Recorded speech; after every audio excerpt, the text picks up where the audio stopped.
This episode of The Entrepreneurs on Monocle Radio is brought to you by Hong Kong Science and Technology Parks Corporation. As the city's leading global innovation and technology ecosystem, HKSTP is a hub of innovation with worldwide impact. It nurtures the success of 13 unicorns and empowers over 24,000 innovators within its dynamic community of over 2,300 tech ventures from 25 countries. By connecting bold ideas with global opportunities, HKSTP helps shape and facilitate the future through collaboration. Discover what's next in Hong Kong today. Visit hkstp.org to learn more.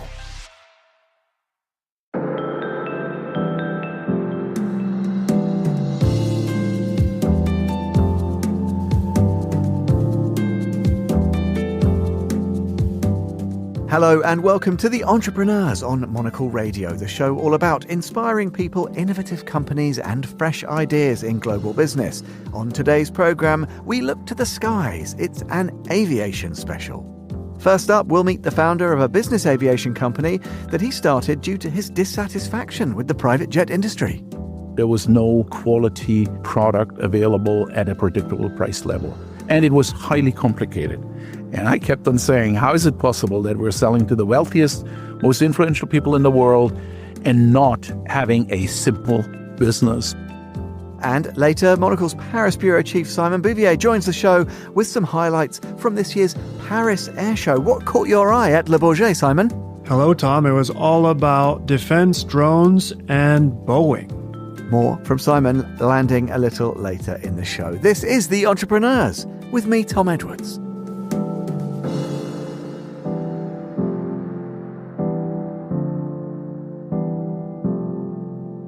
You're listening to The Entrepreneurs. Thomas Flohr is the founder and chairman of Vistajet, a leading global aviation company with more than 70 mid- and long-range jets connecting every continent and flying people to over 180 countries. Thomas himself jetted in to London to meet with Monocle at Midori House, and he began by telling me the start of the Vistajet story. I was basically a very dissatisfied consumer in the industry of private jets.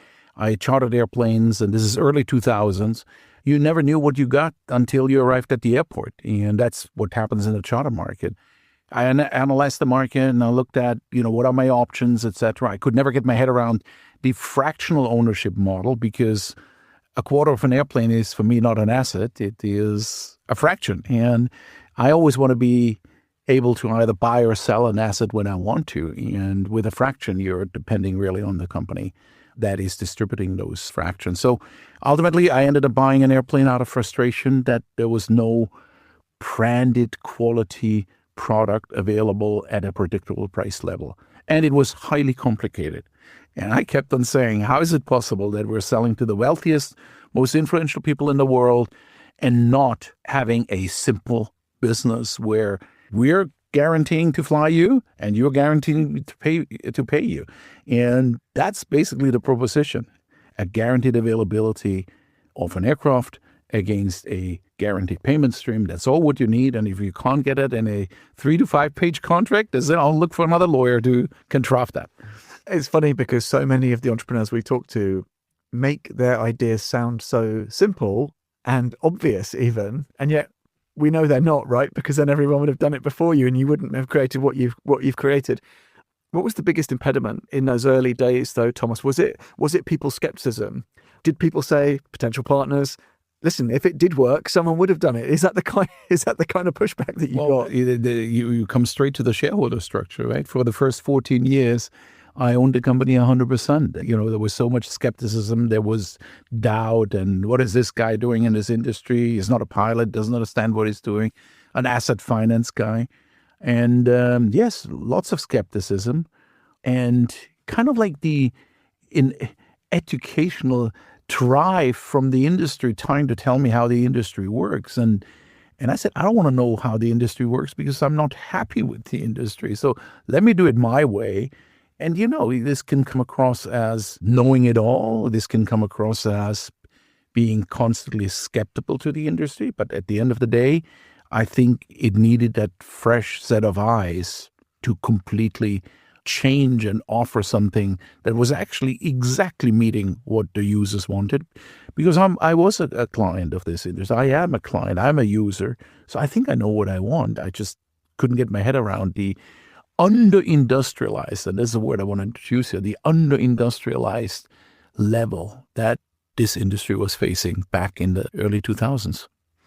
And Thomas, do you think that that attitude, a bit of fearlessness, maybe some naivety to a degree, but this idea of challenging received wisdom, you kind of retain that now, right? Because if we look at what the sort of industry says about your business, whether it's, it's a bit of an asset heavy model or whatever, there's always somebody queuing up to take a swing. Do you think it's because you've retained that, I don't know, appetite to be disruptive? Tom, make it very simple. That's who I am as a person. If something doesn't make sense, I will challenge it. And whether that's inside the company, with any other industry, with at home with the family, it has to make simple sense. And if it doesn't, then I will question it. I'm that simple, right? I try to boil it down to what is needed and how you best serve it. And that's sometimes not liked by certain recipients of this message. But frankly speaking, then let's argue it and then agree or disagree and move on. I like that. It reminds me of Nigel Clough, the football manager, Brian Clough, I should say, who used to say, "We talk about it and then decide I was right." Is that the Thomas approach? No. I think if somebody has a valid opinion, I'm a very fast learner. I love to learn. I love to listen and adapt, but it has to make sense. I will not give in just to make you feel good. It has to make sense because at the end, it's my entrepreneurial spirit and my entrepreneurial dedication on the line to get it right. Let's talk a bit about where the business is today. Just give us some headlines in terms of, obviously, there is the sort of the membership program, but you also operate, this is right, sort of charter services. How does that kind of break down in terms of how the business functions, the nuts and bolts of the day-to-day? Sure. Well, look, in basic terms, there's two products. The key product, the leading product is our program, the Vista program, guaranteed availability against a guaranteed 3-year contract. And it's an alternative, the full alternative to full aircraft ownership.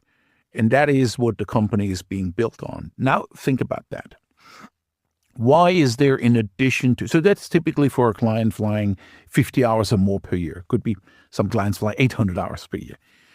If you were just to offer this product, there are two simple downsides. One, there are people, and very influential people around the world, that fly less than 50 hours per year, and they might be growing, and we want to offer them a service as well.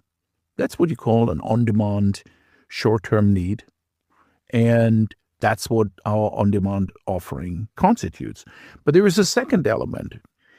If you have an infrastructure and had all your clients being offered guaranteed availability, then there are peak days where everybody wants it, and there are trough days where not much happens. Now, that's not very efficient because in peak days, you got to make a excessive size of an infrastructure available just to cover the peak days. So hence what we do, we are only selling about 70 to 75% of our infrastructure to guaranteed availability. That gives us headroom, percentage-wise, up to 40. If you percentage-wise upsize from 70, 75 to 100, it's about 40%, is available for peak periods. And on the trough days, we open that tap more and say, well, why should this fleet stand still? We're allowing more people to occasionally try on an on-demand basis our product with the hope that they love it, they get addicted to it, and they buy a program of minimum 50 hours. That's the business reason behind our model. It works extremely well, and hence guaranteed availability program on demand for the occasional flyer is a perfect match in what we're offering in the marketplace. And let's just talk quickly about geographies. Obviously, Monocle, our audience is global, like your client base, right? Primarily in English-speaking markets, the US amongst them. North America, still around half? Thomas, is that about right? Rest of the world about 100%. Half? Is that still where Absolutely. you are? 50% in North America, 50% in the rest of the world. That's the split of our revenue and flight hours. And what's the thinking about the direction of travel with those markets? I- I don't know, 5-year time horizon. I think that percentage will pretty much stay the same. The depth of the North American market is huge. Hence, you might be growing slightly slower percentage-wise, but of a bigger base. We see other continents around the world, such as India or Africa, huge promising markets. We just recently launched our inside India operation, so transport rights within the country. And Asia is a very big focus for us. Long distances, underserved market. Middle East, of course, one of the highlights of global traffic these days. And since we took the Global 7500 aircraft, 18 of them over the last couple of years, we see that connectivity of the Middle East to West Coast of America going one way or East Coast of America going the other way around the globe, and really connecting parts of the world that before weren't really connected. I was going to ask you a sort of trite question about the typical customer. And in a way, if we go back to your remarks at the beginning about starting something that is exceptional, the whole point is you don't treat people like a typical customer. You treat them all as unique. But allowing me that turn of phrase, typically, what are the customers? What do your clients look like? You would typically look at the most influential few people in medium to very large corporations that are very much business driven and looking for efficiency of their scarcest commodity, and that's time. And in today's world, with how we're connected, unfortunately, we're working 365 days a year. We cannot switch off anymore.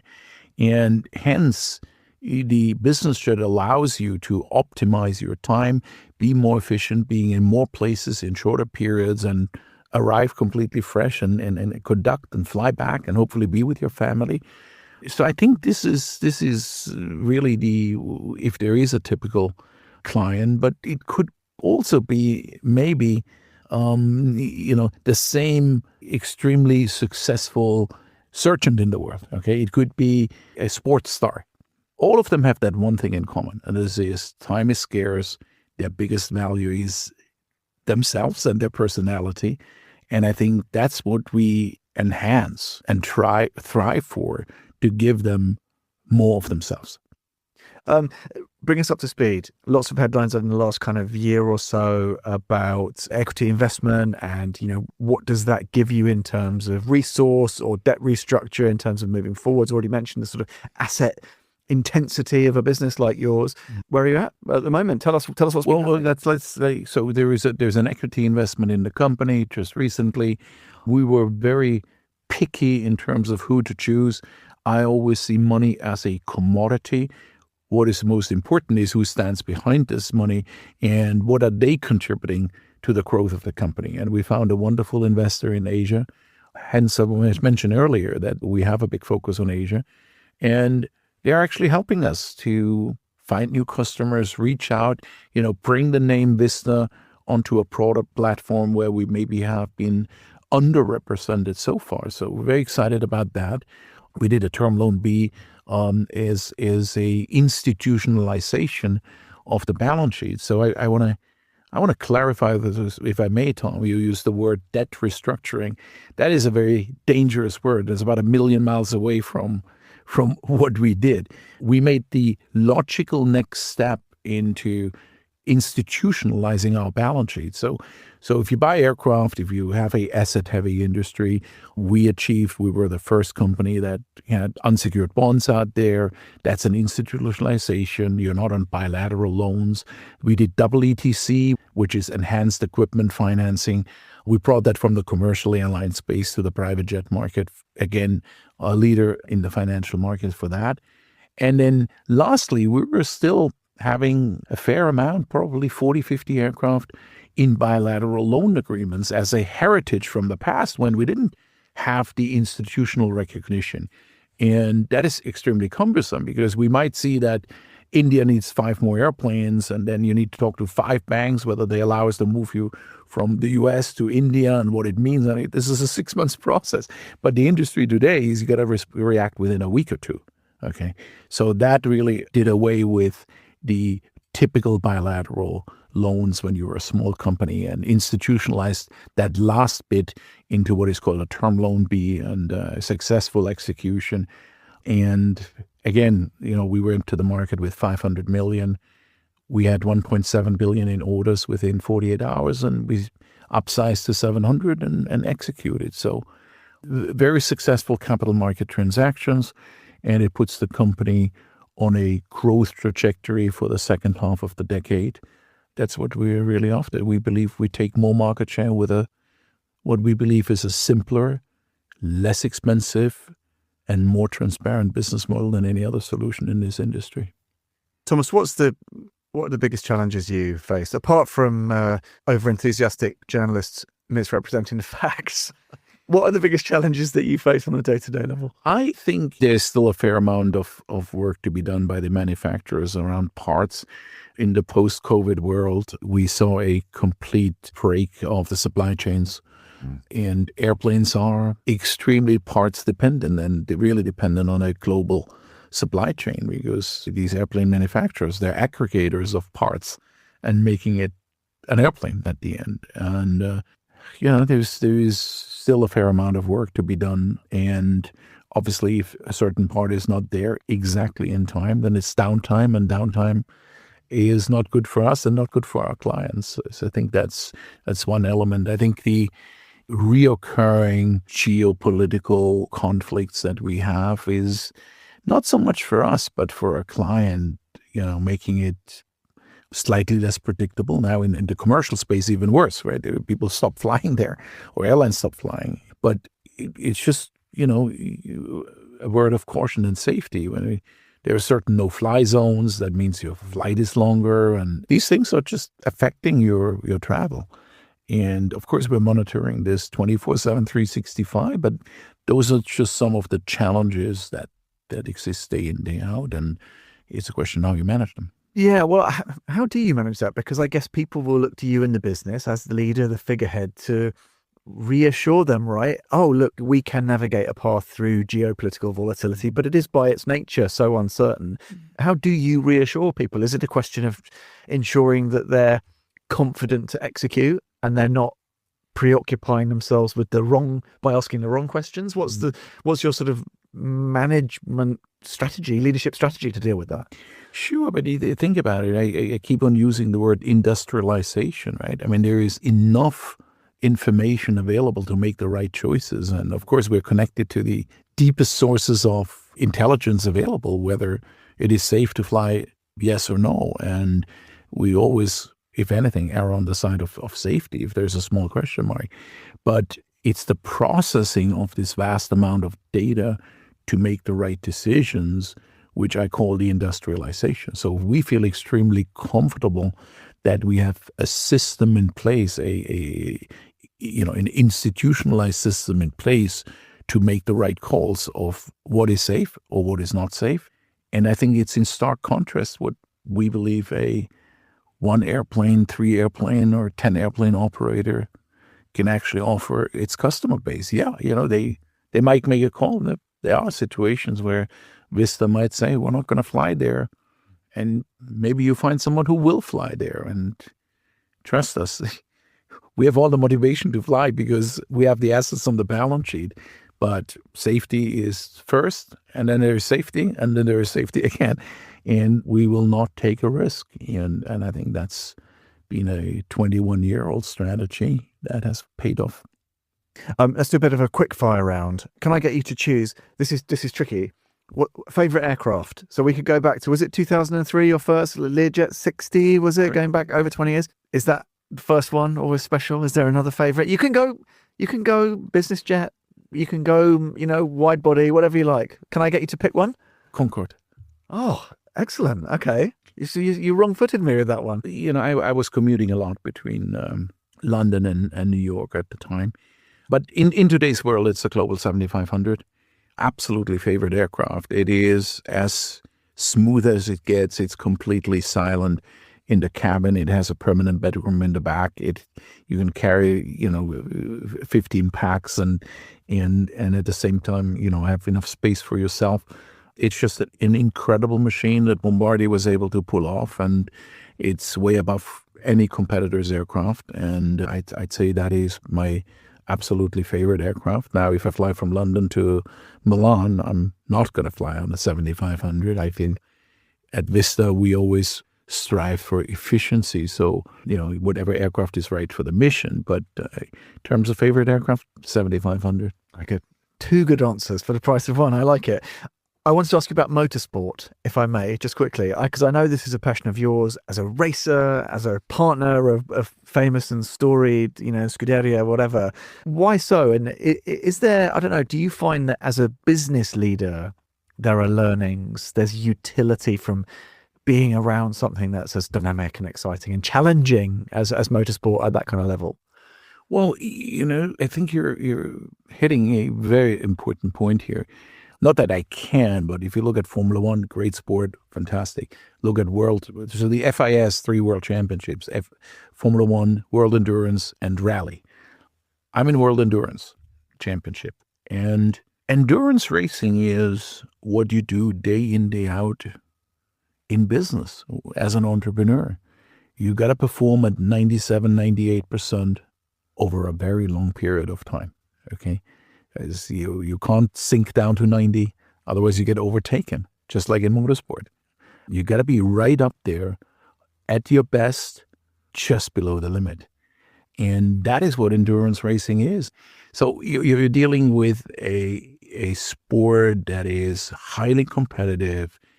It brings the best out of you. The preparation, let's talk about preparation. You got to be fit mentally, physically, and both play together, right? There's no point to go to the gym and be the very best in the gym if you're not mentally equally trained, vice versa, right? So I think all parts of your being, of your well-being, for me, have a lot of resemblance in endurance motorsport and in performing at the highest level in business. What are you most excited about, Thomas? I sense possibly, Le Mans, but what are you most excited about? You can look through the prism of your business, of your personal passions, motorsport, whatever. What will get you leaping out of bed tomorrow, ready to set your face against the world? Well, I think there's not one single thing that kind of like stands out. For me, it's the excitement day in, day out that I have the honor and the opportunity to meet the most influential and wealthiest people in the world, and I can learn from them. They hopefully learn a little bit from me, and it's intellectually extremely challenging. It's wonderful. I had a gentleman yesterday from Silicon Valley coming over, very successful gentleman, and the day before in France, and we spent some time together, and it's just wonderful to learn how they see the world, how they approach it, and there's literally a level of camaraderie building around in this entrepreneurship, which excites me a lot. And I think that is driving me to hopefully excellence every single day of the year. So I think it's rather this process and this environment that I'm in what excites me every day than one single event that might be coming up in the very near future.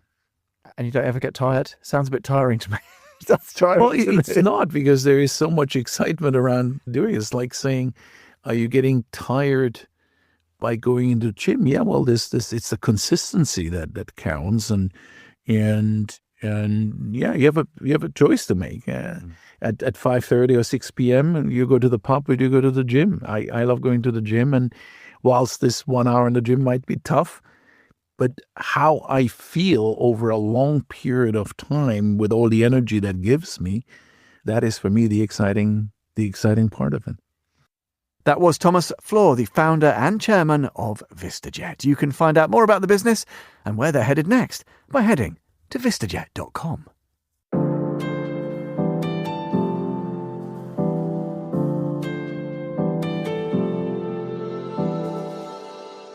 You're listening to The Entrepreneurs.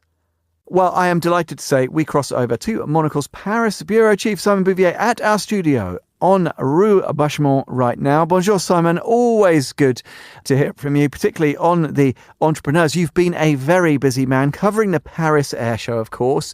What was the mood like on the ground? Tell us about the experience of being in Le Bourget. Bonjour, Tom. Well, it was hot, first of all. Walking around on the tarmac under the June sun was no easy feat. But fortunately, some of the chalets and pavilions had some nice fans and air conditioning. So we were able to take refuge from the sunlight a few times. But no, it was really fascinating to see how this show, which is one of the principal, if not the principal, aviation fair in the world, has kind of evolved from having mostly civil aviation highlighted and kind of the defense part of things being very much present, but a bit on the sidelines, especially considering this is Europe, it's not the United States. So the mood has changed quite a bit, and the defense companies were really front and center, most notably with drones. Well, this is it. And you whetted our appetite at the top of the show. Defence, drones, Boeing. We'll come to the big airframer and that story in a second. But just, on defence and drones, what kind of narratives? Who were you talking to? And what was that was obviously the big topic, but what was the cut and thrust of the conversation, Simon? Reveal some of the, overheard at Le Bourget for us. Yeah, I mean, I think I spoke to some military sources who were telling me that the foreign delegations, we saw a lot of people in uniform of all kind of shapes and sizes and colors coming in from countries all over the world to do some shopping. And these French military sources were telling me that these delegations of foreign militaries, they're interested not just in buying French, but they're interested increasingly in upgrading equipment that they already have. And for some of the nations with bigger budgets, in drones. And everybody was talking about how this new era where, in some scenarios, a kind of $100 off-the-shelf drone that anybody can buy online could incapacitate a $100 million fighter jet is changing the game and reconfiguring how defense contractors are thinking about what the future of military aviation looks like. And it's looking like a lot of these expensive planes will now be synchronized with swarms of drones that they're going to be able to deploy around them as kind of kamikaze shields, but also as reconnaissance devices. So it's really a shifting landscape, and people were there to learn, but they were also there to shop. Yeah, fascinating. So really, really interesting. Lots to watch and ponder. Let's just talk a little bit about Boeing. Of course, it was interesting. We went into Le Bourget off the back, of course, of the Ahmedabad air crash, this disaster. Still, now lots of unanswered questions. How did that shape the mood? Obviously, you can imagine pretty somber, but in terms of orders, obviously, we know now, Airbus did a lot more business, perhaps predictably, out of Le Bourget. Tell me a little bit about what was the narrative around Boeing at the event. Well, I think that everybody had a pretty kind of sober atmosphere about it. And, we're talking about, let's just see where the investigation goes. And everybody was very understanding, actually, of the decision of the top leadership at Boeing to cancel their attendance. The CEO decided not to come, and a number of senior executives from Boeing decided to focus on the investigation instead of coming there. And it was really supposed to be a victory lap for them after overcoming in the past couple of years all of these concerns about safety issues and maybe shoddy manufacturing practices that had really hurt their business. But instead, they were in full crisis management mode. And although they announced that they wouldn't be focusing on announcing new deals ahead of time, I personally thought that they might be conducting business as usual anyway, even though they weren't, shouty about it. But it turns out, we'll see in the months to come, but it turns out that they really didn't do any business at all at the air show, at least that we know of publicly, which is pretty concerning for them. Yeah, really interesting. Simon, thanks for being with us on the On-Trips. It was great to get your wrap-up. It was great hearing from you live on Monocle Radio as the event was taking place. You have been a busy man. Get your feet up. I hope you get some R&R. That's thanks, Monocle's Paris Bureau Chief, Simon Bouvier, joining us here on The Entrepreneurs.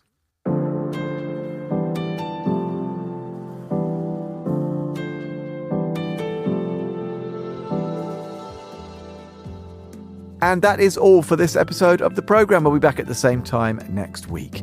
The show is produced by Laura Kramer with audio editing by Jack Dewars. You can listen again and find out more at the website monocle.com or follow us wherever you get your audio. If you'd like to get in touch with the team, do drop Laura an email on lrk@monocle.com. I am Tom Edwards. Goodbye and thanks for listening to The Entrepreneurs.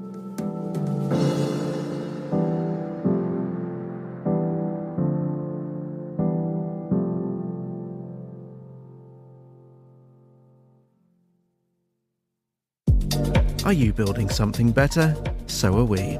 This September, Monocle's Quality of Life Conference brings together founders, creatives, and changemakers for 3 days of smart conversation, big ideas, and generous hospitality. From the future of cities to people-first leadership, we'll explore what it means to build with purpose and live well. Find out more and book your seat at monocle.com/conference.